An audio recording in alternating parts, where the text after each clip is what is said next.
Bonjour Monsieur Ilunga, comment allez-vous? Alors, très bien. Je rappelle à tous ceux qui nous suivent que vous êtes le directeur de la communication de la présidence de la République. Vous vous appelez Éric Nindu Kibambe. Vous êtes congolais.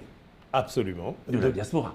De père et de mère. Oui, bon, mais ça c'est évident. j'ai passé une partie, je suis né, j'ai grandi à Kinshasa, et puis je suis parti en Europe pour faire les études supérieures, l'université, et puis j'ai travaillé là-bas.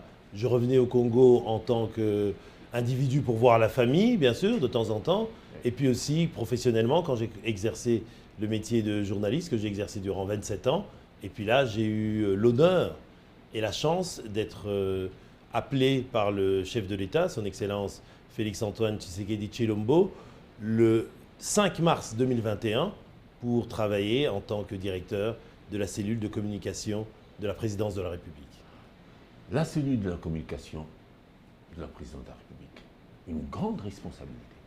Absolument. Par les temps qui courent, surtout, lorsqu'on tient compte de l'appel du chef de l'État, le 3 novembre dernier, un appel à la mobilisation générale. Pour quelles raisons? Aggravation de la sécurité à l'est de la RDC, action persistante du M23 qui s'était surarmé, nous savons par qui, grâce à qui? Le Rwanda. Alors, comment est-ce que les gens peuvent comprendre cet appel à la mobilisation du chef de l'État? Vous qui êtes chargé de la communication, vous ne pouvez pas mieux expliquer ça aux gens? On va essayer de le décortiquer. Parce qu'à vrai dire, quand le chef de l'État parle, président de la République, garant de l'unité nationale, commandant suprême des forces armées congolaises et de la police nationale, normalement, il n'y aurait rien à dire de plus. Il a parlé, il a dit, nous, on doit simplement exécuter.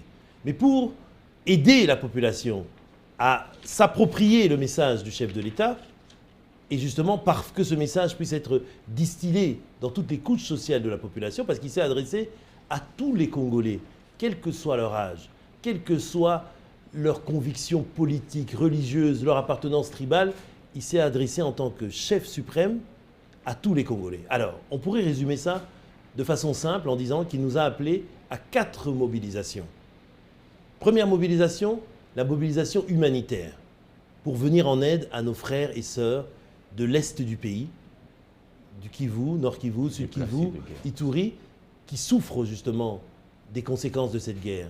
Les derniers chiffres ont été donnés hier par le ministre de la Communication lors du briefing qu'il a tenu. Il a parlé de 387 000 Congolais qui sont en errance aujourd'hui, sur les chemins, sans toit, sans aide. Sans abri. Sans abri. Donc c'est d'abord la mobilisation humanitaire. L'État a fait sa part. Il y a eu des missions qui se sont rendues sur place. On est en train de mettre en place les dispositifs pour leur venir en aide. Il y a bien sûr le travail de la Croix-Rouge, des ONG, mais ce n'est pas suffisant parce que le flux de population est tellement grand. J'ai vu les images puisque j'avais envoyé une équipe qui a accompagné le président Uhuru Kenyatta, ex-président du Kenya, mais aussi facilitateur pour la communauté d'Afrique de l'Est. Il est parti là-bas et vous avez vu ces images, ces images horribles. Et il y a des témoignages qui nous reviennent de plus en plus. Ces gens qui viennent des zones qui sont occupées par le M23, ces terroristes du M23, où les gens, des mamans, des vieillards, des enfants, parlent de viol, d'exactions sommaires. Donc il y a tout ça. Donc première mobilisation, mobilisation humanitaire envers nos frères. Deuxième mobilisation, mobilisation militaire. Il faut que les jeunes Congolais qui ont les capacités physiques et qui en ont la volonté aillent s'enrôler dans l'armée. On a créé des centres de recrutement un peu partout. Vous avez vu vous-même qu'il y a eu une mobilisation magnifique, notamment des populations de l'Est qui sont les premières touchées, près de 3 000, près de 4 000 d'après les derniers chiffres, et ils sont en train d'être formés.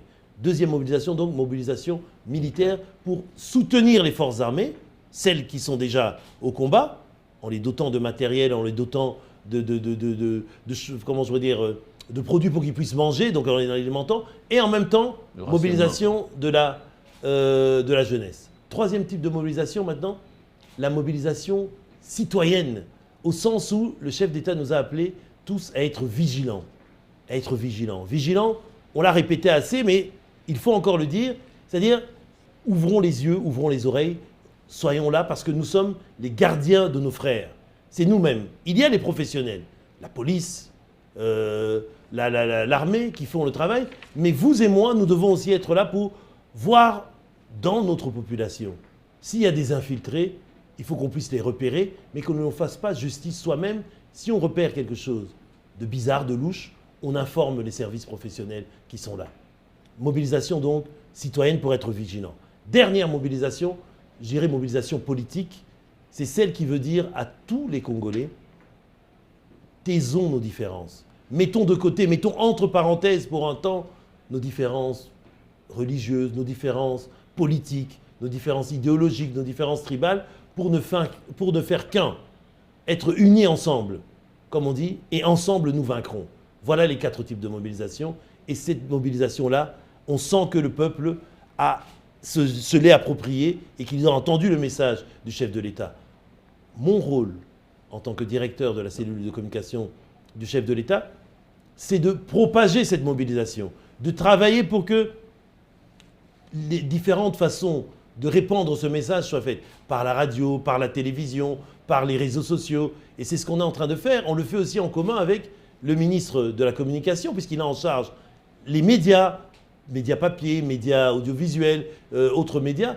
On a créé une task force, on a reçu les patrons des médias récemment, et ça va continuer. Vous avez vu qu'il y a les campagnes qui sont en train d'être lancées. Nous, de notre côté, on a lancé la campagne Nabomoko, donc Unis, nous vaincrons. On l'a vu, on l'a décliné dans toutes les langues.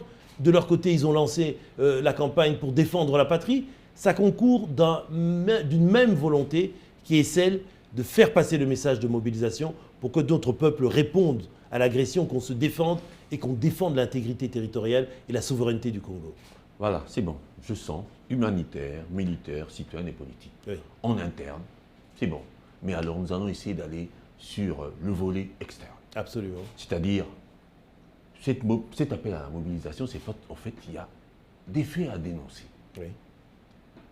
Le ministre sommet de Luanda Oui. a pris des résolutions qui ont été entendues. Curieusement, le M23 se retraite, il résiste. Curieusement, c'est pas curieux.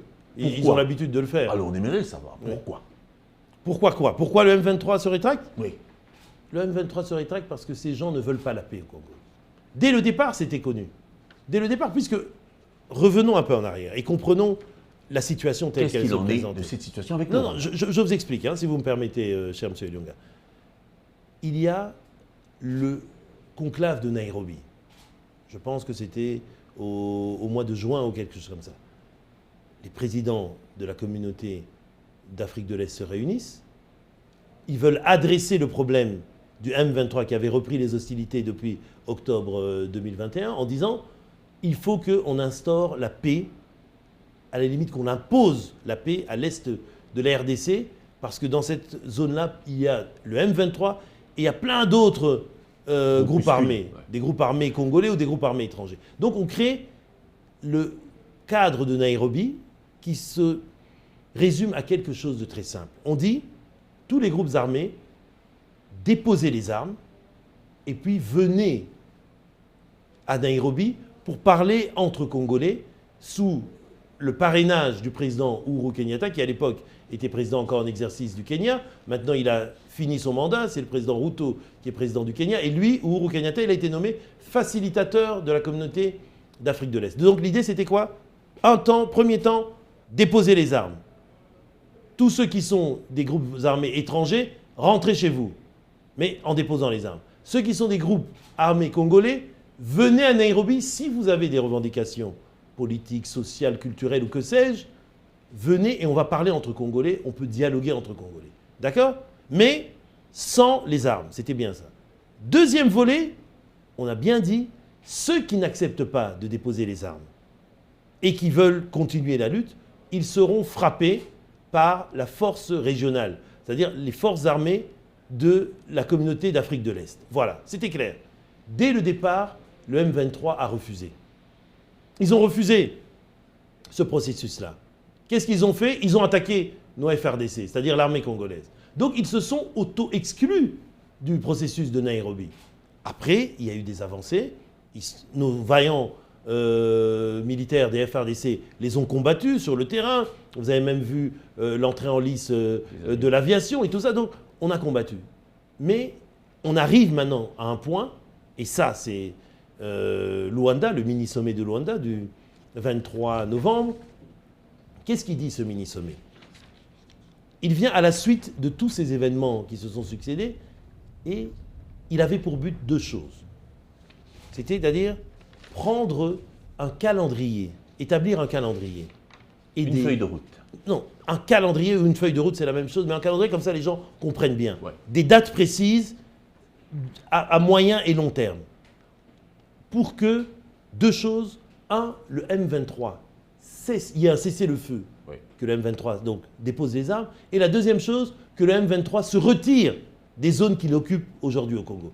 Et la deuxième chose, dans le deuxième objectif du mini-sommet, c'était qu'il y ait une harmonisation et une coordination qui existait déjà, mais qu'on la fasse de façon concrète entre les deux processus diplomatiques qui étaient en cours, c'est-à-dire le processus de Nairobi que je viens d'expliquer et la feuille de route de Luanda, qui était l'autre processus où il y avait le président João Lourenço, mandaté par l'Union africaine, adoubé par l'ONU, qui a pour rôle de ce qu'on dit recréer un dialogue entre le Congo et le Rwanda.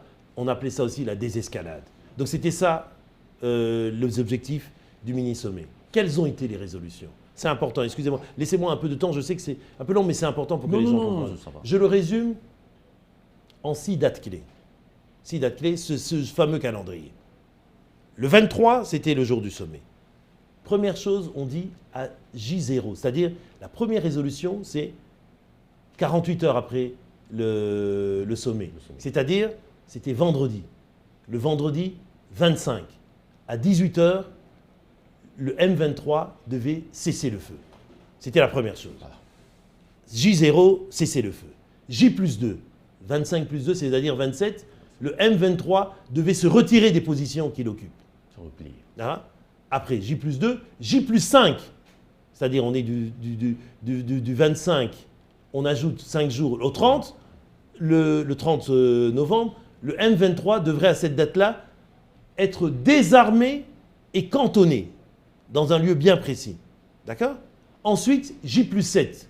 Donc quand je dis J, c'est à partir du 25. Hein. J plus 7, on est déjà vers le 2 décembre. À ce moment-là, c'était quoi? Le retour des réfugiés. Puisque le M23 quitte les zones qu'il occupe, le retour de nos 387 000 compatriotes qui avaient fui dans la nature, qui puissent revenir.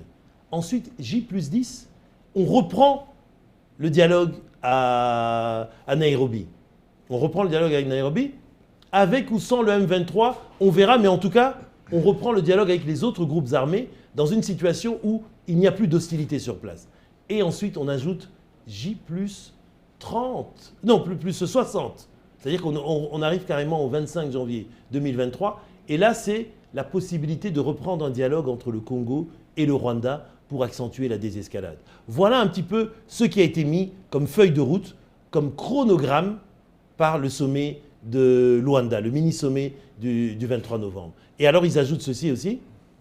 On doit appuyer le processus de DDRCS, de démilitarisation, démobilisation et réinsertion sociale et communautaire pour la stabilité. C'est-à-dire que tous ces gens qui sont dans les groupes armés, on leur demande de déposer les armes, de venir dialoguer à Nairobi, mais on va les insérer. On ne va pas faire de brassage. Oui. C'est fini le brassage. Même on va les réinsérer. Même le Parlement l'a refusé. Voilà le cadre dans lequel il faut travailler. C'est bien clair. Mais alors, dans le schéma que vous avez donné, le calendrier que vous avez relevé, il y a déjà certains éléments qui me font comprendre l'attitude du M23. Oui. Pourquoi? Parce que déjà au départ, le M23 s'était auto-exclu. Alors c'est pour ça que le M23 avance, qui n'a rien à voir avec les résolutions de Luanda. Parce que ces résolutions ne le concernent pas. Il voudrait collaborer, dialoguer avec le gouvernement directement, face à face, comme je fais avec vous. Comment est-ce que vous comprenez cette attitude assez... Mais c'est une attitude suicidaire. C'est carrément, je voudrais dire, une attitude suicidaire. Parce que le M23 va être lâché par tout le monde. Même ses parrains. Parce que, disons-nous la vérité, et ça a été... Son parrain ou ses parrains? Ses parrains, c'est-à-dire le régime de Kigali, et peut-être d'autres qui sont inconnus, des multinationales ou d'autres, on n'en sait pas rien, mais en tout cas le régime de Kigali. Et ce n'est pas simplement le Congo qui l'a dit, le Congo le dit depuis longtemps, depuis des décennies. Mais maintenant, vous avez même entendu l'Union européenne, les Nations Unies, les envois. Donc toute la communauté internationale a enfin compris le message du Congo pour dire au Rwanda, cessez de soutenir le M23. Dans toutes les résolutions qui ont été votées récemment, ils le disent. Ils disent, si on veut la paix et la stabilité à long terme dans cette zone-là, cette sous-région, il faut que le Rwanda cesse de soutenir le M23. Mais pour venir précisément, ça c'est le communiqué final de Luanda. Je vais vous lire ceci. Alors, on le dit ici. Oui, le temps Non, attendez, je vais le trouver très facilement. Cessation des hostilités, le respect. Voilà. Point D. Intervention de la force régionale contre le M23, conformément aux prescrits du processus de Nairobi et au rapport de la réunion des chefs d'état-major de la communauté d'Afrique de l'Est qui s'est tenue à Bujumbura le 8 novembre 2002, en cas de refus du M23 de cesser les hostilités et de se retirer des territoires occupés. Voilà, ça veut dire quoi? Ça veut dire ce sont des mesures de bonne application. C'est-à-dire que recourir à la force. Si le M23 refuse de baisser les armes et refuse de se retirer, ils seront attaqués. Donc ils le feront de gré ou de force. Et c'est un mandat clair qui a été donné à la force régionale de frapper le M23. Parce qu'il y avait des doutes. Il y avait des doutes dans l'opinion congolaise. On disait, oui, est-ce que c'est une force... Apparent à celui de la MONUSCO? Pardon? Qui ne sera pas apparent à celui de la MONUSCO? Non. C'est une force offensive. C'est une force offensive. C'est clair, ça a été signé, cher Monsieur Ilunga, par les chefs d'État. Oui, les chefs d'État. Vous pouvez le montrer à votre caméra, ça a été signé par les chefs d'État. Vous le montrerez, vous ferez un zoom là-dessus. Voilà. Et parmi ces chefs d'État, il y a M. João Lourenço, qui est président de l'Angola, mais qui est aussi mandaté par l'Union africaine, par les Nations Unies, et qui est le président en exercice de la CIRGL, la Conférence internationale des pays des Grands Lacs. Et de l'autre côté, il y avait M. Ndayishimiye, qui est président de Burundi, mais qui est aussi président en exercice de la communauté d'Afrique de l'Est. Il y avait notre président, Félix-Antoine Tshisekedi Tshilombo, il y avait le président Uhuru Kenyatta, facilitateur, et puis il y avait le ministre des Affaires étrangères qui représentait le président Kagame du Rwanda. C'est-à-dire que ces personnalités, notamment 3 présidents de la République en exercice, ont signé ce document. Ça veut dire que ce n'est pas de la blague, ce n'est pas fait pour de la galerie, ce n'est pas du blabla. C'est quelque chose qui va être mis en œuvre. Si le M23 refuse de déposer les armes, et déjà là on est presque 24 heures après la deadline, l'ultimatum qu'on leur a donné. Donc ils sont déjà en défaut d'application de ce à quoi ils sont obligés d'appliquer. Même leurs parrains, les Rwandais ont signé. Donc qu'est-ce qu'ils veulent de plus, le M23? Mais c'est très bien, parce que comme ça, le monde entier verra quel est le véritable visage du M23. Il n'y a pas de revendication politique, il n'y a pas de revendication sociale, sous un prétexte fallacieux qu'au Congo, on ferait souffrir les Tutsis congolais. C'est faux. Le président de la République a reçu les représentants de la communauté Tutsi du Congo, et eux-mêmes l'ont dit, ils ne sont pas avec le M23, il ne faut pas confondre Tutsis congolais et M23. Donc le M23 sera aujourd'hui isolé politiquement, diplomatiquement et militairement, ils seront réduits à néant. Comme en 2013, mais aujourd'hui de façon définitive. Êtes-vous sûr que ça sera de façon définitive lorsque le président rwandais n'est pas venu? Et nous le connaissons, il est assez, permettez-moi l'expression, assez difficile à cerner. Mais qu'est-ce que vous pensez de son attitude? C'est pas quelque chose comme s'il narguait les autres présidents de la République? Je n'ai rien à penser de l'attitude d'un président étranger. Ce que j'ai à penser, c'est-à-dire qu'est-ce que sa manière d'agir a comme conséquence sur le Congo. Et je peux vous dire qu'aujourd'hui, notre chef de l'État, le président Félix-Antoine Tshisekedi Tshilombo, connaissant cette situation, a toujours, comme il a dit, mené de front avec 2 options. L'option diplomatique et l'option militaire. L'option militaire sur le terrain, c'est le renforcement des capacités de nos FRDC, le recrutement de nouvelles recrues. Donc on renforce ça avec une loi de programmation militaire pour qu'on soit plus fort sur le terrain et que nos forces armées défendent l'intégrité et la souveraineté de notre pays. Sur le front diplomatique, le président l'a répété dans son discours, il l'a dit clairement dans son discours du 3 novembre. Il avait pris son bâton de pèlerin, il a fait de la diplomatie. Il a serré la main de Kagame plusieurs fois. C'est-à-dire qu'il a dit « travaillons en confiance ». Cette confiance a été déçue Et donc, il a continué. Et aujourd'hui, vous voyez que ça porte ses fruits. Le mini-sommet de Luanda, c'est une des preuves pour qui voudrait le savoir de l'efficacité de l'action diplomatique de notre président. Parce qu'aujourd'hui, la communauté internationale a changé leur façon de penser. Ce n'est plus « oh non, les pauvres Rwandais sont menacés par le Congo qui fricote avec le FDLR ». C'est faux. Les gens ont compris qu'aujourd'hui, il y a un pays souverain qui s'appelle la République démocratique du Congo, qui subit une agression injuste par des terroristes qui s'appellent le M23, terroristes qui ne sont que les supplétifs d'un État voisin qui est le Rwanda, et tout le monde donne l'injonction au Rwanda d'arrêter d'aider le M23. Donc les choses sont claires. Alors, voilà. Je pense qu'on en a assez parlé de cette question, mais nous allons aborder une autre question qui dépend en fait un peu de celle-là, c'est-à-dire les élections. Oui. Parce que pour passer à des élections, il faut absolument que la paix règne sur le pays. Absolument. Mais d'ici là, nous verrons. Le calendrier électoral a été publié aujourd'hui. Absolument. Les élections ont lieu le 20 décembre. C'est ça. L'élection présidentielle. Présidentielle, le 20 décembre 2023. Absolument. Alors, c'est-à-dire qu'il n'y aura pas de glissement.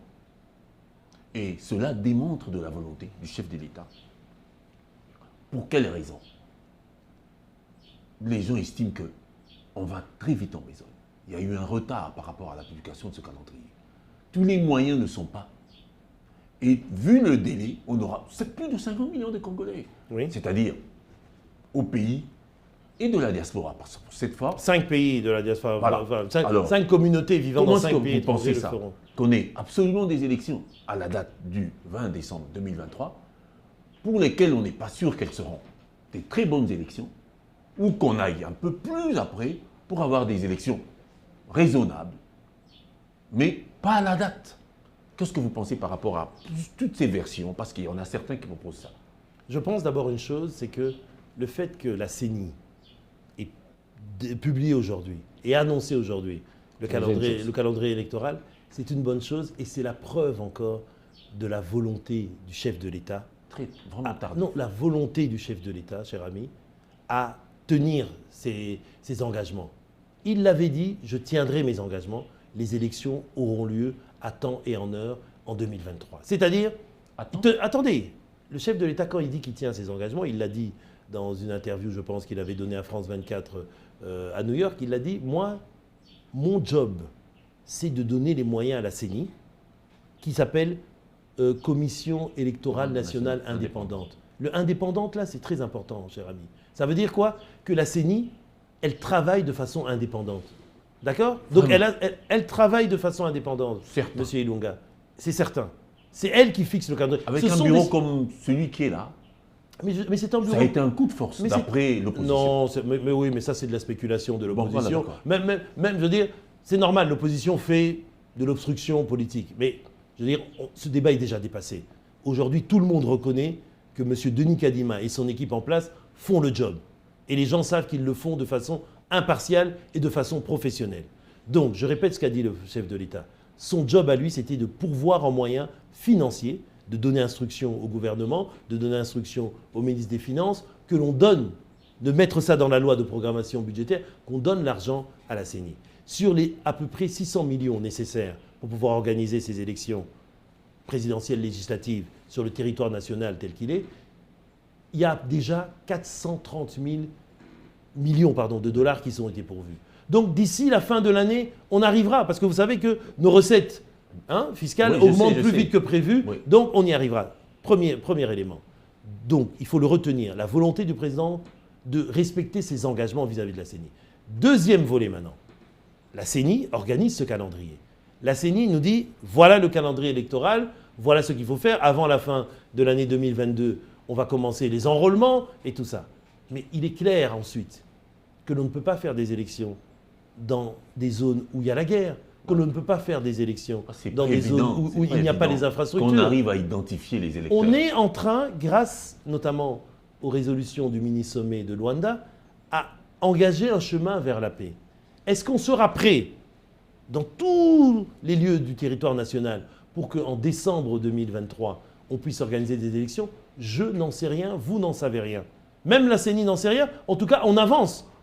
Parce que ce calendrier... On avance à l'aveuglette alors? Non, on n'avance pas à l'aveuglette. C'est-à-dire de manière hypothétique, on se dit, peut-être, Mais peut-être pas. non, c'est pas ça. C'est-à-dire que Ce n'est pas responsable. Non, écoutez-moi bien. Il ne faut pas mal interpréter ce que je dis. Ouais. On fixe un cap, on fixe un calendrier, mais après, il y a peut-être des choses exceptionnelles qui peuvent arriver. Il peut avoir, je ne le souhaite pas bien sûr, l'éruption d'un volcan. Vous savez que ça cause un désordre humanitaire. Il peut avoir de nouveau des hostilités avec cette histoire du M23, d'autant plus que, comme vous l'avez dit vous-même, le M23 ne sont pas fiables et ils ne veulent pas accepter les résolutions. C'est la deuxième version. Mais donc, ça veut dire que on avance et on verra ce qui arrivera. Mais dans ce cadre-là, le président s'était déjà prononcé il y a bien longtemps. Il a dit, moi, je mettrai donc je parle du président de la République, je mettrai tous les moyens pour que les élections se tiennent à temps. Après, s'il y a un problème, on en parlera entre nous, Congolais. Et on décidera de ce dilemme-là que vous avez posé. Un dialogue. Attends, non. Le dilemme que vous avez posé, c'est très important. Est-ce qu'il vaut mieux faire des élections insatisfaites, si vous voulez, mal préparées, à temps, ou il faut faire des bonnes élections un peu plus tard? Ça sera une décision que le président ne va pas prendre tout seul. C'est la CENI d'abord qui devra nous instruire l'opinion publique, instruire la classe politique en disant, écoutez, si vous voulez que des élections soient parfaites, donnez-moi encore 1, 2, 3 mois. Et puis cette discussion sera discutée au niveau de l'ensemble du paysage politique. Et à ce moment-là, il y aura une résolution. Mais pourquoi avoir déjà le scénario du pire alors que l'on peut construire ensemble le scénario du mieux? Excusez, on est habitué. Oui, mais Bon, on est habitué. on espère que cette fois-ci, le sort ne va pas s'acharner sur le Oui, mais Congo. on va quand même pas continuer à vivre sous des promesses. Non, ce n'est pas des promesses, puisqu'il y a des actes qui sont posés. Oui, on promet qu'il y aura des L'enrôlement, la mise en place des trucs, ça va... Non, franchement, cher Par ami. rapport au passé, Oui. ce n'est pas suffisant. Pourquoi ce n'est pas Le temps n'est pas suffisant. Pourquoi vous passe dites que d'abord le temps, à l'identification du fichier électoral, Oui. la révision du fichier Mais électoral oui. dans ce pays, c'est un travail énorme. C'est une question D'abord, de on sait même- volonté. excusez-moi, d'abord, on n'est même pas sûr Oui. que nous sommes réellement à 50 millions de Congolais. Oui, mais si vous commencez Il y à... en a déjà certains qui sont dans le M23. Oui. On ne sait pas si ce sont réellement des Congolais ou si ce ne sont pas des Congolais. Alors vous voyez que dans tous les cas de figure, on a comme l'impression d'aller tout droit vers un mur. Mes chers amis, les élections parfaites, ça n'existe pas. Regardez même aux États-Unis. Le président Donald Trump, président sortant, a remis en cause les élections. Même en France, il y a des gens qui contestent les résultats. C'est-à-dire que même dans les pays de vieille culture démocratique, on conteste. Donc la perfection n'est pas de ce monde. D'accord. Si on part de là, on est d'accord. Alors Après mettons-nous ça, d'accord sur on va mettre... le fait que ce n'est pas évident que ça soit tout à fait parfait. Tout le monde fait la même chose. Même nous, ça peut arriver. Oui. D'accord. Non, c'est pas ça. C'est pour dire que le président, Voilà. et sous sa vision, le gouvernement, Il a la met volonté. tout en œuvre pour qu'il y ait des élections à temps et en heure pour respecter la Constitution. D'accord? Ah oui. Après, il y a ce qu'on appelle la CENI. Et je l'ai bien dit, dans CENI, il y a indépendant à la fin. Oui, oui. La CENI est chargée de mettre en œuvre ce calendrier. Oui, vous l'avez Après, dit. la CENI nous dira si Oui, c'est oui. faisable ou pas. Oui, Mais voilà, donnons-lui sa chance. Oui, ça va. Pourquoi vous êtes déjà négatif? Non, je ne suis pas négatif, je ne suis pas Alors, pessimiste. voilà. Mais seulement mon pessimisme, Oui. si je peux me permettre de Allez-y, le dire, vous de le dire avez comme ça. le droit. C'est-à-dire quoi? C'est-à-dire que par rapport à la Constitution, Oui, par rapport aux délais oui, qui sont mhm, fixés oui. et par rapport aux données que nous avons, les délais ne seront pas respectés. C'est votre point de vue. Moi, j'attends de voir. C'est votre Je point peux de vous vue. donner des raisons. Oui, allez-y, bien Parce sûr. que c'est évident que le M23, même si on se mettait à le forcer à désarmer, ça prendra du temps. Nous irons sur l'année prochaine. Imaginez le grand Kivu, avec des rebelles éparpillés, les Non, les attraper. rebelles ne seront pas éparpillés. Pourquoi vous dites des rebelles Ah non, éparpillés? parce que maintenant déjà, Oui. ils sont en train de changer, ils se replient. Comment non? Ils ont pris un autre territoire. Qui ça? Les rebelles. On les a dégagés Oui. d'où ils étaient. Oui. C'est-à-dire c'est une stratégie, un peu comme une guérilla. Vous les suivez ici, ils vont là-bas, Non, et ça non, va prendre du temps. non, mais Bon, ça va. non, Mais non, de cher toutes les ami. façons, ce qui est Non, non, non, important, non, non, je la pense- volonté non, non, je pense- d'organiser des élections existe. Je pense que votre, je dirais pas problème, mais votre scepticisme. C'est celui de Il ne- beaucoup de non, non, Congolais. oui, c'est pas grave. On peut répondre à ça. Oui, oui, oui. Ce scepticisme que vous partagez sans doute avec de nombreux Congolais, je ne pense pas à la majorité, mais un certain nombre, et il faut en tenir compte Oui. parce qu'il est légitime. Il Voilà. faut le respecter, ce scepticisme. Ce scepticisme ne prend pas en compte les résolutions du mini-sommet de Luanda. C'est-à-dire que si, effectivement, il faut prendre au sérieux ce que des chefs d'État ont signé, si on met en œuvre ces résolutions du communiqué de Luanda, on va mater le M23. C'est bon. Donc d'ici décembre 2023, il n'y aura plus de problème du Ok, M23. ça va, je suis Et d'accord donc, avec on vous. pourra faire des Je élections. suis d'accord avec vous parce que D'accord. je dois avancer. Allons-y. Alors, Ne soyez pas d'accord parce que je non, je suis d'accord avec vous. Acceptez que mes Non, non, arguments je suis- portent. non, non. Je ne demande pas de toute façon. Le problème C'est n'est sûr. pas d'être d'accord. Le problème, c'est non, qu'on mais s'exprime, à qu'on mon puisse niveau, argumenter les à mon uns les niveau, autres. au niveau de la Absolument. population, les gens qui vous suivent, sûrement qui vont être d'accord. Mais il y en aura d'autres qui ne seront pas d'accord. C'est normal. C'est ça L'essentiel, la vous êtes démocratie. sincère. Oui, c'est voilà, ça la démocratie. Mais il y a un autre problème. Le Allez-y. directeur de la communication, Oui. on ne sent pas. Oui. On dirait, on n'a pas l'impression que les actions du chef de l'État touchent le peuple d'abord, pour prendre son expression. On n'a D'accord. pas l'impression. Pourquoi? Mais dites-moi d'abord cette impression. Vous dites vous-même impression. Non, c'est-à-dire... Elle est basée sur quoi? Elle est Une basée étude sur scientifique, des sondages, des études d'opinion. des sondages dans notre pays. C'est pas possible. Et pourquoi c'est pas Pourquoi possible? c'est pas possible? Mais parce que on n'a pas les moyens. Mais vous On n'a pouvez- pas la technologie On qu'il faut peut, pour ça. mais la technologie, ça s'achète, Non, ça non, là, s'acquiert. c'est encore un défi. C'est une question scientifique. C'est un défi. Mais je vais vous répondre. Oui, oui, voilà. Je ne vais pas trouver une Oui, pirouette, oui, oui. je vais vous répondre. Oui. Il y a peut-être ce sentiment-là. D'abord, je pense qu'il est basé sur une mauvaise impression. C'est pour ça que je demandais si c'était scientifique. Je vais C'est-à-dire, vous expliquer cette mauvaise impression. non, vient non, d'où. non, je vais vous répondre. Je vais vous donner Allez-y, un allez-y. élément de plus Allez-y. pour argumenter. Vous savez pourquoi cette impression est là? Dites-moi. Le président Félix Tshisekedi au pouvoir. En fait, Félix, on enlève Félix. On dit Tshisekedi au pouvoir. On revient sur son père. Bien sûr, Et la population, tous les Congolais, voient le père. bien sûr. Comment était le père? Un homme du peuple Oui. qui incarnait un idéal. On en a assez du pouvoir dictatorial. Au moins, on a quelqu'un du peuple. Et Félix est là. D'abord, Félix est là. C'est pas Tshisekedi, c'est Félix. Oui. Et puis, Tshisekedi, tiens, mais on ne sent pas. Où est-ce qu'il est? Curieusement, il vient avec la diaspora. Ce sont des Congolais, on n'en a rien contre la diaspora. Mais aujourd'hui, se dit, c'est à cause de la diaspora, de tous nos frères congolais de la diaspora qui sont rentrés, qui se déconnectaient des réalités du pays, qui l'induisent en erreur. La preuve, autour de lui, on va y arriver. Vous posez beaucoup de questions en une, C'est donc beaucoup de laissez-moi questions. le temps de répondre. Bon. Les unes après les Bah autres, alors. sinon on risque. Oui. C'est pas un problème. On va y de arriver. notre vision. Je vais vous aider, on va y arriver. Non, mais on risque Commençons de d'abord perdre par la visibilité. Non, mais voilà. On ne sent pas la communication. Voilà, parce que sinon nos Parce que là, ça me téléspectateurs concerne. vont Oui. perdre le Oui, oui. fil de. Oui, oui. Non, ils ne vont pas de perdre, l'histoire. ils m'ont bien Donc compris. on va y aller. Oui, on y va. Première question sur la visibilité. Alors, actions c'est pour du ça chef que de je vous l'État. demandais si ça reposait, votre impression, vous avez vous-même dit impression, ça reposait sur des données scientifiques et objectives. Oui. Vous m'avez dit non. Oui. Ça veut dire quoi? C'est que c'est relatif. Je respecte cette impression. Comme d'habitude. Non, je respecte cette impression parce que L'impression. c'est une opinion, d'accord? Je la respecte, elle existe. Mais la proportion de cette opinion dans l'opinion nationale, ni vous ni moi nous la connaissons puisqu'on n'a pas des données objectives. Mais ça ne veut pas dire qu'il ne faut pas y répondre. Et je vais y répondre. Et laissez-moi terminer, s'il vous Oui, plaît. vous allez terminer. Mais Mon frère, je ne peux pas. Si vous ne me petite- laissez pas répondre, une petite on ne peut entracte. pas. Pourquoi? Parce qu'en fait, dans notre pays, Mhm. l'opinion de tout le pays Oui. compte beaucoup sur celle qui est de Kinshasa. Oui. Parce que celle de Kinshasa va dans tout le reste du pays. Non, mais c'est normal. Oui. C'est normal parce qu'il y a toujours le phénomène de la capitale. Oui. C'est 15 millions d'habitants à Kinshasa. Il y a un phénomène d'influence. D'influence, Mais oui. Alors on revient. Et donnez-moi une minute. D'accord. Soyez indulgents. Non. D'accord. Voilà, je vais vous répondre. Ouais. Donc, je disais, cette opinion-là, elle est respectable et je la respecte. Même si je ne la partage pas. Voilà. Parce que comme je dis, on peut ne pas être d'accord, mais au moins soyons d'accord sur nos désaccords. C'est-à-dire D'accord. on voit là où il y a un désaccord. Et j'argumente. J'argumente dans ce sens. Je dis, ce que les gens confondent dans notre pays, c'est la propagande et la communication. Ah, D'accord? La propagande, c'est le bruit. C'est-à-dire Militantisme. les gens qui crient, le militantisme. La propagande, voilà, merci, vous me donnez d'ailleurs un élément de plus explicatif. La propagande se dirige vers les militants. C'est pour consolider sa base. Ça se fait traditionnellement en temps de campagne électorale. Mais comme aujourd'hui, il y a une accélération du temps, c'est un peu de la démagogie non, aussi. écoutez-moi, il y a Oui. comme ça, il y a une accélération du temps, Oui, c'est-à-dire qu'on est pratiquement en campagne électorale permanente. voilà. Hein, c'est Mitterrand qui avait écrit, lui il avait écrit le coup d'État permanent, mais moi je dirais pas la campagne électorale permanente. C'est ça. Hein, il y a la campagne électorale permanente. Donc les gens ont cette animation, le bruit et tout ça. Ça c'est de la propagande. Je vous regarde droit dans les yeux, je vous dis, c'est pas mon boulot. Mon boulot, c'est faire de la communication. C'est-à-dire, mon boulot, c'est-à-dire faire de l'influence de l'opinion publique.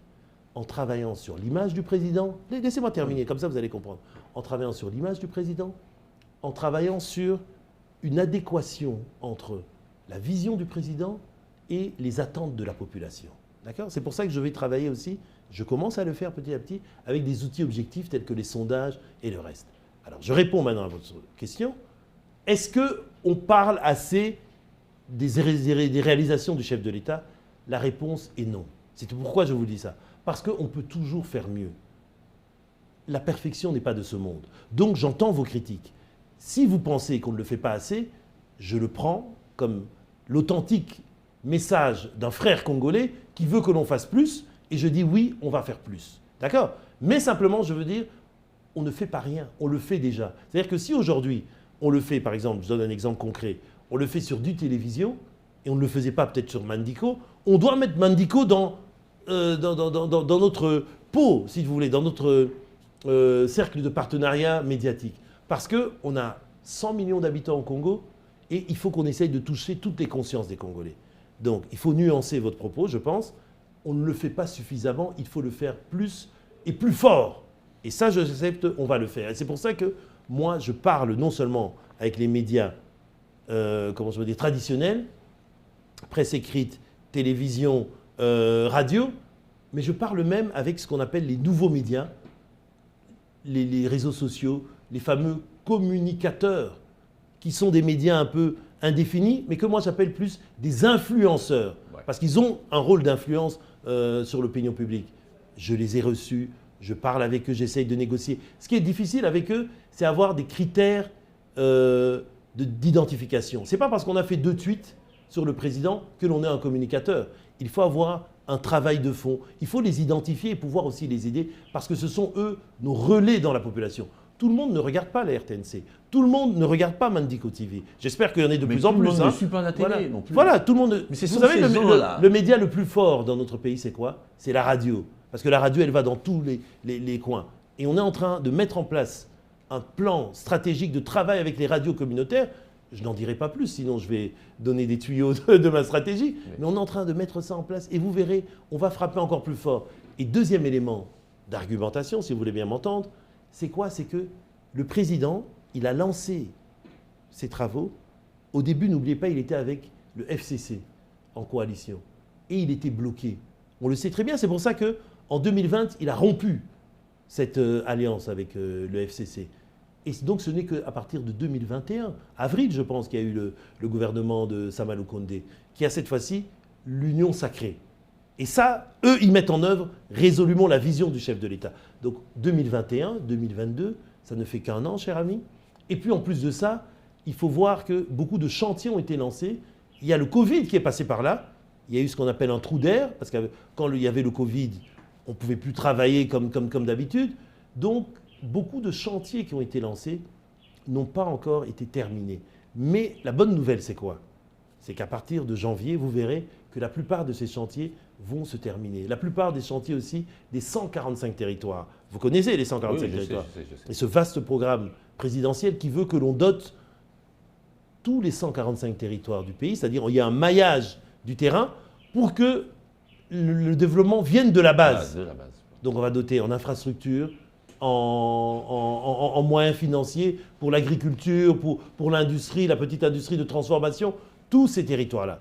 Donc oui, il faut faire plus fort, et il faut le dire mieux, les réalisations du chef de l'État.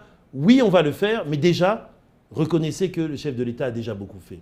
Il a construit des infrastructures, il a lancé la couverture santé universelle, il a lancé la gratuité scolaire qui a déjà permis à 4 millions d'enfants du primaire de revenir à l'école alors qu'ils étaient hors des circuits de la scolarité. Vous savez que l'éducation, c'est la base du développement. Il a créé la gratuité, par exemple, pour les accouchements, pour les femmes enceintes et les nourrissons. C'est déjà effectif à Kinshasa, ça va s'étendre dans le reste du pays. Mais ce qu'il faut comprendre, c'est la logique qui est derrière. On ne peut redistribuer, on ne peut mettre en place des politiques sociales, parce que c'est ça qui intéresse les gens. Le social qui touche monsieur et madame tout le monde dans leur vie quotidienne. On ne peut le faire que quand on a des moyens. Et c'est pour ça que la trajectoire d'augmentation des recettes publiques, elle est vraiment ascendante, elle est exponentielle. En 3 ans, je termine par là, en 3 ans, le budget est passé de 4 milliards à 14 milliards. D'accord? Donc c'est-à-dire qu'il a triplé. Oui. Voilà, donc la tendance est bonne et il y aura alors de l'argent disponible Oui, oui. pour investir encore plus et faire démarrer notre pays. Voilà. On va terminer là-dessus. Allez-y. Mais je veux peut-être vous décevoir. Non, On vous est ne le faisiez habitué à des jamais. beaux chiffres. Vous ne me décevrez jamais. Oui, Dites-moi. on est habitué à des beaux chiffres. Oui. Même si on faisait 60 milliards. Mais tant que dans l'assiette, ça ne va pas correspondre, vous connaissez l'affaire. Mais je vais vous répondre. Vous allez y travailler. Non, je vous réponds. Vous avez dit que vous avez des stratégies. Non, je vous réponds. Je suis d'accord. Non, mais pourquoi vous avez dit que vous y travaillez. Non, je vous réponds juste sur l'assiette. En fait, c'est ce qu'on appelle une illusion d'optique. Pourquoi c'est une illusion? Non, je vous explique pourquoi. Mon assiette est vide. Vous dites que j'ai une illusion d'optique. Non, je le vends très vite. Écoutez pourquoi je vous dis ça. Écoutez quand même l'argument avant de vociférer. Pourquoi? C'est-à-dire que pour que votre assiette soit remplie, il faut que le Congo cesse d'être un importateur net de denrées alimentaires. C'est un scandale, monsieur Inunga, que notre pays, qui est baigné par l'Équateur, avec un fleuve qui est pratiquement partout, qui est navigable sur 80% de son lit, importe des denrées alimentaires. Kinshasa importe près de 80% de ce qu'on mange, ici, vous et nous à Kinshasa. Donc, pour pouvoir changer ça, il faut quoi? D'abord par construire des routes de dessert agricole. C'est pour ça que je dis c'est une... Pourquoi? Ça veut dire que il faut nous donner au moins 1 an que les routes soient construites, et elles sont en train d'être construites. Comme ça, les dents... Mais oui, papa, les routes, on ne les construit pas en claquant des doigts. Et puis d'identification. Bon, ça va, on a compris. Non, je termine l'argument. C'est-à-dire qu'on aura les routes de dessert agricole... Il faut un an, ça va. Les routes sont en train d'être construites. On était au Kasaï récemment, on a vu que les routes, les Gélo et tout ça sont en train... Ça veut dire que là où sont produits les denrées alimentaires, ça va venir alimenter les grands centres urbains. Tous les grands centres urbains. Parce que l'idée, c'est quoi? La stratégie, c'est de relier tous les grands centres urbains avec les villages, les lieux de production agricole. Avec tout ça. Comme ça, on va déverser sur les trucs. Et vous verrez qu'on va commencer à manger ici des oignons, du poulet, tout ce que vous voulez.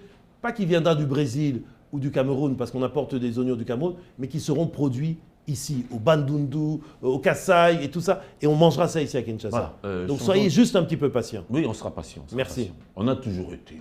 Et vous cette fois-ci, ça sera comblé. Nous figurons parmi les pays les plus résilients du monde. Oui, c'est vrai. Voilà. On va évoluer dans le même registre, mais à un autre niveau. Oui.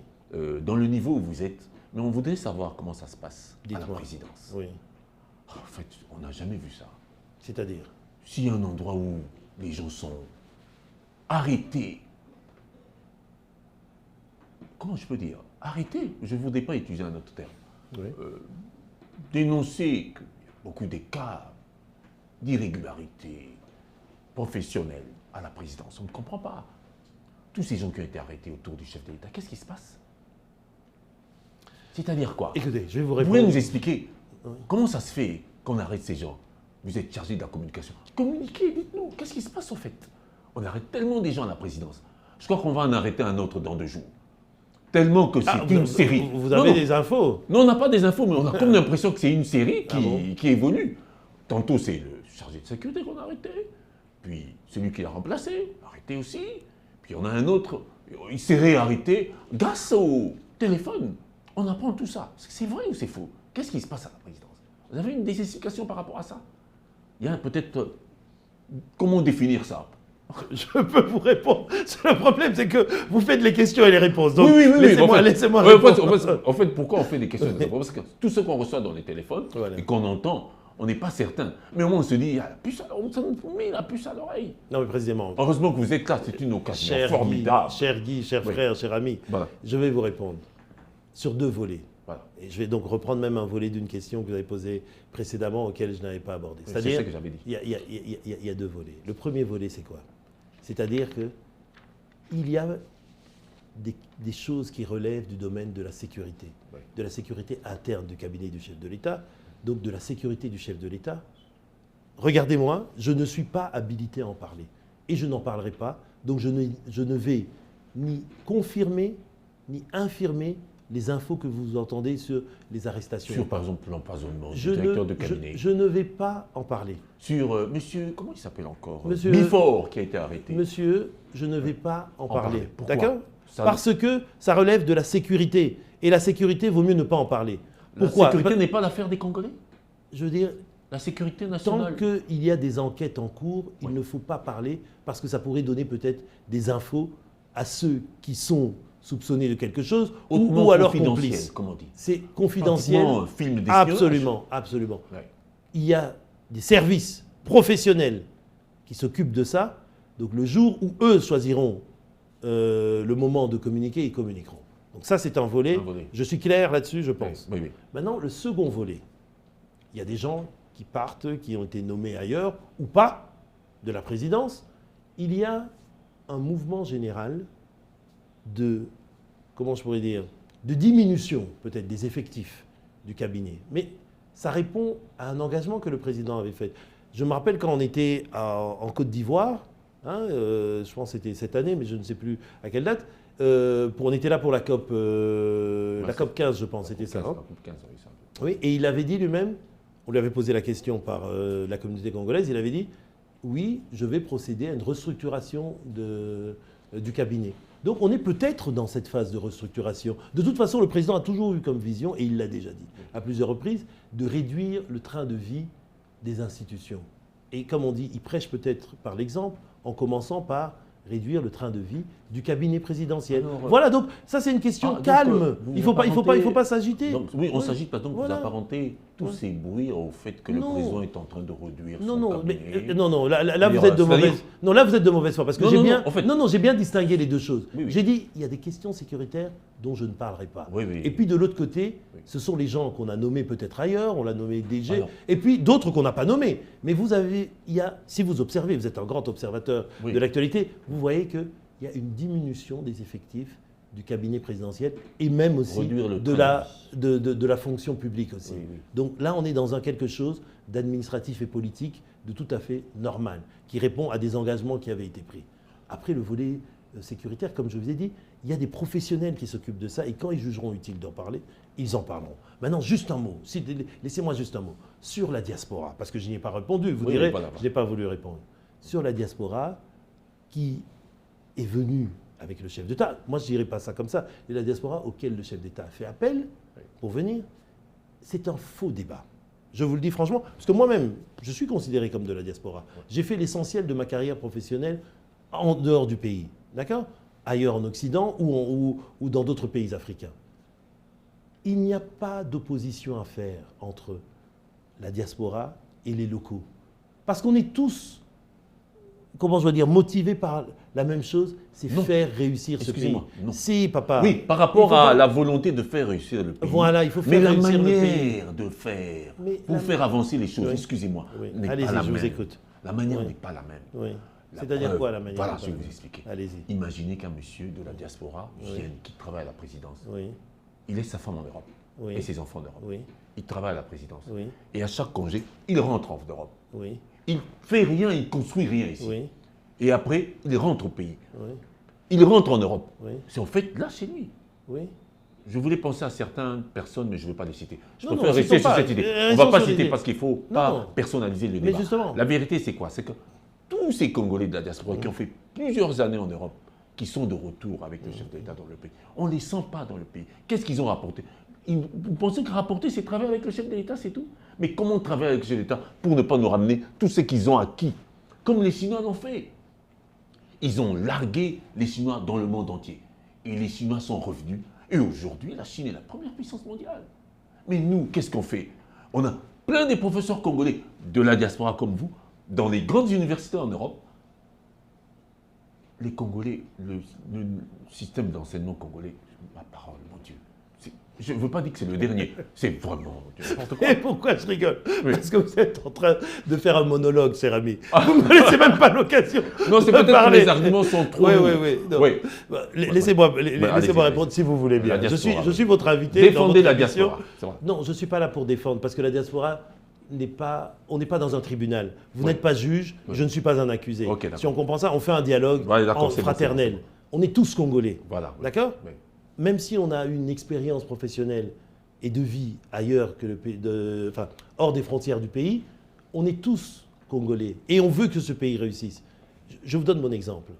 Comme je dis, je suis né, j'ai grandi ici, je suis parti faire l'université et j'ai travaillé en Europe, 27 ans comme journaliste. Le président m'a fait l'honneur et la responsabilité de me faire venir. Je viens, je travaille ici, mais j'aime ce pays. comme le président, comme nous tous. Je veux que ce pays, ça réussisse. Donc, on est venu, la première chose qu'on apporte, quand on vient comme ça, on apporte son intellect et son expérience professionnelle, que l'on amène et que l'on va unir avec celle de nos frères et sœurs qui sont ici. Mais il faut le faire. Pas votre mallette, pas votre portefeuille. Non, laissez-moi terminer, papa. Oui. Mais il faut le faire avec humilité et pas condescendance. Ah oui, je comprends. Il faut le faire avec humilité, c'est-à-dire, où l'on vient, on observe et on travaille avec ceux qui sont ici. D'accord? Il n'y a pas de meilleur... Non, excusez-moi, papa. Les locaux ne sont pas meilleurs que la diaspora. La diaspora ne doit pas se croire meilleure que les locaux. C'est ensemble qu'on va travailler ensemble. Pourquoi? Parce que si les locaux étaient meilleurs, le pays, ce serait Dubaï. D'accord? Si la diaspora était meilleure, quand ils viendraient, ils feraient mieux. Et vous avez plein d'exemples de personnes de la diaspora qui sont venues et qui n'ont pas bien travaillé. Donc, il ne faut pas globaliser les choses. Quand le chef de l'État nous appelle à la mobilisation en nous disant, mettons entre parenthèses nos distinctions et tout ça, on ne va pas faire de nouvelles divisions en disant diaspora, locaux. C'est-à-dire qu'il faut nous unir, il faut qu'on travaille. Et vous, attends, laissez-moi terminer s'il vous plaît. Et vous jugez les individus. Si tel individu a mal jugé, avec des preuves, pas avec des on-dit, vous pouvez critiquer tel individu, c'est votre droit, c'est votre devoir même en tant que média, en disant tel monsieur, on l'a nommé là, il n'a pas délivré, comme on dit en anglais, il n'a pas fait ce qu'on lui a demandé. Mais ça, cette sévérité, il faut l'avoir envers la diaspora et envers les locaux. Maintenant, pour terminer et pour vous faire rire, je vais vous raconter une anecdote. Moi, je suis venu de la diaspora. Quand je suis arrivé ici au Congo, les 2 premières phrases qu'on m'a dit, c'est compliqué ici, il faut se battre. Non, mais c'est triste, ça veut dire que le Congo, et ce sont des locaux qui me l'ont dit, des Congolais, conçoit lui-même que travailler au pays, les choses ne sont pas normales. Vous voulez qu'il maquisse la vérité? Non, attendez, c'est un état d'esprit. C'est-à-dire que dès le départ, quand on vous dit ça, ça veut dire qu'on conçoit qu'on ne peut pas bien faire les choses parce que c'est compliqué, il faut se battre. Bien sûr qu'il faut se battre, bien sûr que c'est compliqué, mais il faut avoir résolument une vision positive. Deuxième chose, de temps en temps, quand on travaille avec des gens, pas tous, bien sûr, je ne globalise pas moi, mais certaines personnes vous disent « Ah, yo zoé na logique na yo apoto, ah oui, ça la maka bongoté ». Mais ça, papa... C'est très important. Oui, mais non. Pourquoi c'est très important? C'est vrai qu'il faut s'imprégner de la culture locale. Mais en même temps... Il faut la changer. Attendez, voilà, en même temps, cette culture locale, ce n'est pas une donnée divine. Ce n'est pas parole d'évangile. Non, je tiens à le dire. Pourquoi? Parce que les gens qui vous disent souvent ça, yo les logique à poto, ici ce n'est pas comme ça, ça veut dire qu'ils veulent que ça reste comme ça, comme c'est. Mais si la logique d'ici, elle était si bonne, mais le Congo, ce serait Dubaï, ce serait Abu Dhabi. Vous voyez, donc des pays qui... Pourquoi je donne ces exemples-là? Derrière, il y a... Ça veut dire quelque chose. C'est des pays, vous êtes peut-être déjà parti à Dubaï ou à Abu Dhabi, vous verrez, c'est des pays qui, il y a 50 ans, c'était des Bédouins qui promenaient leurs moutons. Dans le désert. Voilà. Et aujourd'hui, 60 ans plus tard, vous voyez que ces pays... Non, mais nous, on a aussi beaucoup. On a le cuivre, on a le cobalt. Donc, on va pas... Donc, c'est pour dire que si la fameuse logique Yahawa fonctionnait tellement bien, on serait déjà Dubaï ou on serait... Donc, c'est-à-dire qu'il n'y en a pas un qui est meilleur que l'autre. Unissons-nous. Les méthodes de travail qui viennent peut-être de l'Occident avec une culture result-oriented, qui vont s'associer avec la connaissance du terrain culturel du Congo, qui veut dire que les choses doivent être faites d'une certaine manière. Il faut écouter les gens, il faut aller vers les besoins des gens. Et c'est unis, diaspora et locaux, qu'on va faire décoller ce pays. Je suis d'accord. D'autres pays ont fait décoller... Moi, je te donne l'exemple d'un petit pays que je connais bien aussi. Le Cap-Vert. Un petit pays qui est passé en 40 ans de pays pauvres à pays à revenus intermédiaires. Sans pétrole, sans mines, sans rien, avec une seule chose, la bonne gouvernance et l'exigence que la diaspora... Parce que vous savez qu'au Cap-Vert, il y a plus de Cap-Verdiens à l'extérieur que dans le pays. Oui, je sais. Et la diaspora qui nourrit ce pays en envoyant des Western Union et tout ça... des institutions de Bretton oui, mais avec des Western Union, qu'est-ce qu'ils ont dit aux gouvernants du pays? Ils ont dit, si vous ne gérez pas bien votre pays, on n'enverra plus les Western Union. Et comme 55% du budget venait de l'extérieur, les gens ont travaillé. Et aujourd'hui, le pays va bien. Vous avez la réponse du Cap-Vert. Vous avez vous-même donné la réponse du Cap-Vert, qui ne peut pas être celle du Congo. Non. Le contexte est tout à fait différent. Mais voilà. Mais vous avez raison. Absolument. Et tort. Il faut travailler ensemble. Oui, il faut travailler ensemble. C'est ça le mais tort par rapport au fait que les Congolais sont obligés de donner toute leur énergie pour arriver à créer quelque chose. Oui. Comprenez? À cause de qui? L'entrepreneuriat congolais local a des grandes difficultés. Oui. Les Sénégalais de la diaspora, Oui. ils font tout pour leur pays. Oui, Vous étiez là, vous avez vu les Oui, Sénégalais bien comment sûr, ils font. bien Ils sûr. se mettent ensemble, bien sûr. ils mettent de l'argent ensemble, ils alimentent tout ce qu'il faut pour un village. Bien sûr. Mais vous ne verrez jamais les Congolais de l'Équateur ou du Kasaï ou du Chaba, du Katanga se mettre ensemble, faire évoluer un village. Ils attendent tout de l'État. C'est pas tout De à fait l'État vrai. qu'il- Non, c'est pas tout à fait vrai. Parce que j'ai vécu en diaspora, il y a des initiatives qui se font, mais il y a aussi une lourdeur administrative au pays. Ah ben voilà, qui bloque le problème, parfois les vous avez choses. compris. Voilà. Heureusement que vous êtes Absolument. dans le secret des dieux. Non, c'est pas le secret Aider des dieux, c'est que dans ça l'expérience change. des choses. Voilà. C'est dans l'expérience des choses. Bon, voilà. Et Par on est en rapport à train ça, d'alléger ça. on va terminer. Le président, non, le président, On va terminer, Tshisekedi est le premier qui a mis chez lui, donc c'est-à-dire au cabinet, une cellule de, comment on appelle ça, de facilitation des affaires. Hein, tu vois, pour améliorer le climat des affaires. C'est ça, ça Aider s'appelle cette le climat. cellule à Oui. être plus proche des Ils le entrepreneurs font, locaux. ils le font, papa. Mais vous savez, organiser le climat des affaires pour répondre, par exemple, aux critères du doing business, hein, comme on le doing disait à business l'époque. on est encore Non, très loin. mais voilà, mais c'est des choses qu'il faut faire dans le moyen et long terme. Voilà. Parce que ce sont des lois, des règlements, des choses qui font prendre et surtout beaucoup de volonté politique. Voilà. Et la volonté politique, elle est là. Elle existe au Congo. Voilà. Et pour terminer, par rapport à ce débat, vous dites les Sénégalais, les Maliens. Moi, j'ai travaillé, par exemple, beaucoup avec les Maliens de la diaspora et les Togolais, qu'ils ont vraiment créé. Vous savez, dans ces pays-là, il y a une chose que chez nous, moi je le dis malheureusement, mais c'est mon point de vue, et c'est discutable. Chez nous, les gens sont résolument contre. Et pourtant, ça pourrait faciliter ça. J'ai vécu 4 ans au Maroc, j'ai fait ce qu'on appelle les Marocains de l'étranger font pour leur pays. C'est la question de la double nationalité. Chez nous, on est bloqué là-dessus. On est bloqué. Oui, Mais vous on savez est que ça bloqué pourrait, parce que ça si on pourrait est bloqué faciliter là-dessus, beaucoup c'est de parce que choses. le M23, c'est voilà, c'est tout le Voilà. problème. Ben, Bon, voilà. il faut On que va les plus choses revenir là-dessus, évoluent. mais on a compris. Absolument. Ça, on laisse au Parlement de régler Voilà. cette question de Il y a des débats qui peuvent avoir parce lieu. qu'il y a un Il y a- moratoire qui en traîne. fait, il ne faut pas de tabou. Oui, On doit parce qu'en pouvoir fait- parler de mais tout. il faut savoir bien présenter aussi. Oui, il ça. faut Bon, savoir parler alors, de tout et voir les objectifs. comme C'est c'est quoi une question C'est qui quoi est- les objectifs Oui, parce qu'en fait, c'est une question par rapport à ça. Moi, je travaille sur le plan économique. là. Allez-y, Je voudrais dites-moi. le volet économique. Vous êtes à Mandiko. Oui, Mandiko. Vous avez vu la chaîne Mandiko, absolument. une branche de l'holding Holding, absolument. qui a des perspectives, comment je peux dire, vraiment salutaires. Absolument. Alors, qu'est-ce que vous en dites? Résolument, je veux vous dire que je suis positivement impressionné. Franchement, en toute sincérité. Je n'ai pas l'habitude d'avoir ma langue dans la poche. Je ne connaissais pas, donc ça vaut la peine de découvrir. Je connaissais Mandiko parce que ce sont un média qui nous a sollicité pour être accrédité dans le cadre des activités du chef de l'État. Et les gens sollicitent la cellule de communication. On l'a fait, on les voyait sur le terrain. On voyait que les équipes qui venaient, un caméraman, un photographe, un journaliste ou quoi, travaillaient de façon professionnelle. Mais je n'étais jamais venu sur place. Je suis venu, j'ai vu les locaux, on m'a expliqué la philosophie qu'il y a derrière, la vision. Je dis franchement bravo. Bravo, pourquoi? Parce qu'il y a ce côté holding, comme vous dites. La télévision, c'est une fenêtre qui est bien équipée, qui essaye de faire le travail de façon professionnelle, qui prend en compte la dignité de ses employés et notamment des journalistes. Moi étant moi-même journaliste un jour, journaliste toujours. Voilà.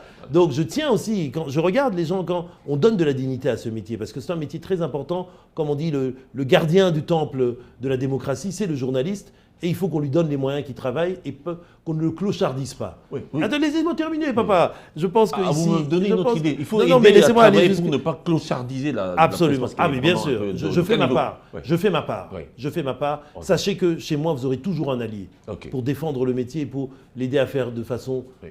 meilleure et s'améliorer. Parce qu'il y en a certains, Fatih Béton, Fatih Bé, tout ça. Propagande. Les journalistes. Sans commentaire. Ok. Donc, je continue avec Mandiko. Donc, Oui.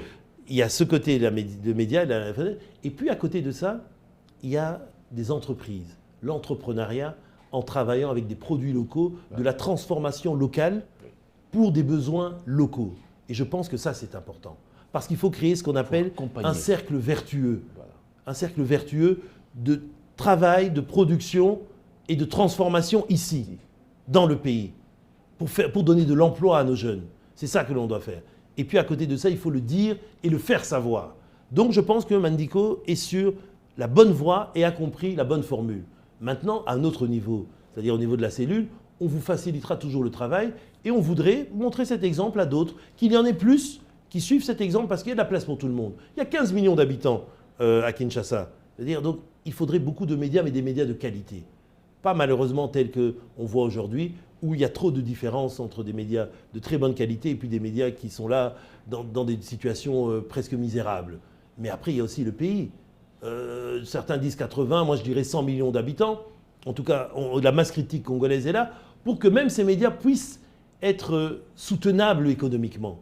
Mais avant tout, un média, c'est une entreprise qui doit avoir un plan d'affaires avec ce qu'on appelle un break-even, un projet de rentabilité. Et ce projet de rentabilité, il faut qu'on le mette en place. Il faut que la manne publicitaire puisse être adéquate aux besoins des entreprises des médias. Moi-même, j'ai eu une société de production dans le temps. J'ai été chef d'entreprise. Je sais comment, ce n'est pas ici, hein, c'était à l'étranger, mais je sais quelles sont les difficultés pour pouvoir produire du contenu de qualité. Et notre pays, comme on dit, le mérite qu'on puisse leur donner des produits de qualité, des séries, des films, des documentaires, parce qu'aujourd'hui, ça va permettre aussi cette éducation, la culture. On ne pourrait pas travailler pour qu'on subventionne certains médias, comme on le fait en Europe. Pourquoi pas? Pourquoi pas? Parce Oui. qu'en fait, pourquoi si pas? on a RFI, Mais pourquoi pas? TV5, mais pourquoi un pas? son de cloche, généralement, c'est parce qu'ils sont subventionnés. Mais bien sûr, mais pourquoi bon, pas? Ça, c'est qu'ils sont l'aspect Mandico Télévision. Bien sûr qu'ils sont subventionnés, Mais bien vous avez sûr. appris qu'il n'y avait pas que Mandico Télévision. Oui. Il y a Mandico Créé. Vous avez une idée? C'est ce que je vous ai dit. Oui. Le côté entrepreneuriat dans la holding. Faire en sorte que les PME accompagner. Mais il y a dans une la communication, non. vous avez le moyen de communiquer avec tout le monde qui peut aider tout le monde à avancer. Excusez-moi, j'espère qu'on va couper cette partie parce que j'ai un fou rire. Non, mais c'est vrai parce qu'en fait, on vous a peut-être touché. Non, pourquoi vous me faites rire? Parce que là, c'est la CELCOM, hein, on appelle ça la CELCOM, la cellule de communication. On ne peut pas tout faire. Hein. On n'est pas un Deus ex machina, comme je dirais. On ne peut pas tout faire. Ce n'est pas nous qui manipulons tout. Faisons déjà bien ce qu'on doit faire. C'est-à-dire, dans le travail de communication du chef de l'État et donc le rapport que nous avons avec le monde des médias et les influenceurs, on essaye de le faire au mieux avec les moyens dont on dispose et on se bat pour en avoir plus, pour pouvoir servir précisément à la fois le chef de l'État et ce secteur, la galaxie médiatique congolaise.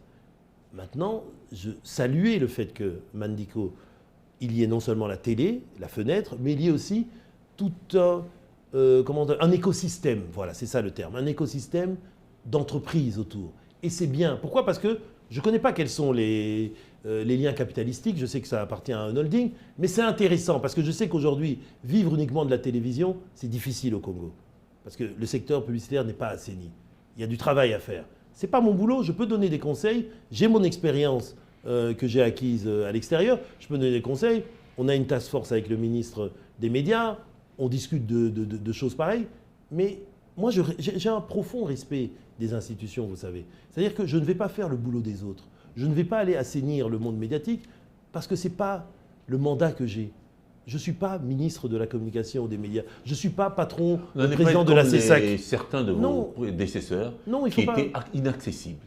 Non, accessible, je le suis. La preuve, je suis là. Voilà, vous avez changé de stratégie par rapport au fait, dans le temps, le directeur de la communication de la présidence de la République, dans le temps, au Congo, au Zaïre, le voir. C'était comment je peux dire, un apparatique, si je peux me permettre. Mais je pense que c'était une erreur. Vous savez pourquoi je pense que c'était une erreur? Pas parce que je veux jouer au gentil ou quoi, non, parce que simplement je pense que le rôle et la responsabilité qui m'a été donnée par le chef de l'État, c'est précisément d'être en contact avec la population. Parce que comment je vais pouvoir influencer l'opinion publique si je ne suis pas en contact avec ceux qui sont les vecteurs de l'influence de l'opinion publique, c'est-à-dire vous les médias, vous les influenceurs. C'est pour ça. Et on est là pour servir. On n'est pas là pour, se guinder et tout ça. Vous savez, je reviens d'ailleurs à ce que vous disiez par rapport à la diaspora aussi. Nous qui avons la chance, et l'honneur surtout, c'est pour ça que je dis l'honneur, et donc chance et honneur, ça entraîne la responsabilité d'avoir été choisi par le chef de l'État pour faire un travail durant un temps, parce que tout est limité dans le temps, l'éternité ce n'est pas pour nous, seul Dieu a l'éternité. Je veux dire, il faut que dans le temps dans lequel on travaille, on donne le meilleur de soi. Et moi, c'est ce que je veux faire. Et surtout, il faut que chacun d'entre nous, on ait aussi le souci de l'exemplarité. Donc ça ne servira à rien que j'ai de la condescendance envers mes frères et sœurs congolais. Non, il faut avoir le souci d'exemplarité, c'est-à-dire être là pour servir. On travaille, je veux dire, au service du chef de l'État. Et le chef de l'État, c'est le chef de l'État de tout le monde. Ce n'est pas le chef de l'État de Eric Nindou. C'est mon patron, direct. Mais je veux dire, mais il est le chef de l'État de tout le monde. Donc je ne peux pas empêcher un Congolais de vous... Quand un Congolais m'appelle en disant « j'ai une idée d'IRCOM pour essayer d'améliorer ou un temps soit peu vous aider dans la... » Je l'écoute. Si je n'ai pas le temps, je demande à mes services de recevoir. Parce que je ne pense pas que j'ai toutes les meilleures idées du monde. Mais mon boulot, justement, c'est de chercher aussi les bonnes idées et de les mettre en œuvre, de mettre ensemble et travailler ensemble avec les gens pour que l'objectif que je poursuis, c'est-à-dire de rendre meilleur, le plus meilleur qu'elle soit, l'image du chef de l'État et pouvoir faire que l'opinion publique comprenne quelle est la vision du chef de l'État, qu'il voit ce qu'il a travaillé, soit ce qu'il a fait sur le terrain, pour que bien sûr l'année prochaine, lors de ces fameuses élections, les gens se disent le président Fachi, il est venu, il nous a promis, il a travaillé, il a fait ce qu'il avait promis, eh bien, donnons-lui un deuxième mandat. Voilà. Alors, monsieur le directeur de la communication de la présidence, Eric Nindou Kimambi, au nom de Mandiko Télévision et de la direction de Mandiko TV, de toute la technique, on vous remercie. Merci beaucoup, monsieur Guy Lunga. C'était une discussion, enfin un échange très agréable. Merci aux téléspectateurs de Mandiko TV. Et en tout cas, bonne chance. Et je vous souhaite en tout cas pleine réussite à Mandiko TV parce que vous êtes une jeune télévision. Mais autour de ça, comme on a dit, il y a tout un écosystème économique, industriel, économique qui existe. Et bien, il faut pousser ça. Et que je pense que ce modèle est un modèle qui pourrait faire florès, qui pourrait faire tache d'huile. C'est très intéressant. Félicitations et bonne continuation. Merci.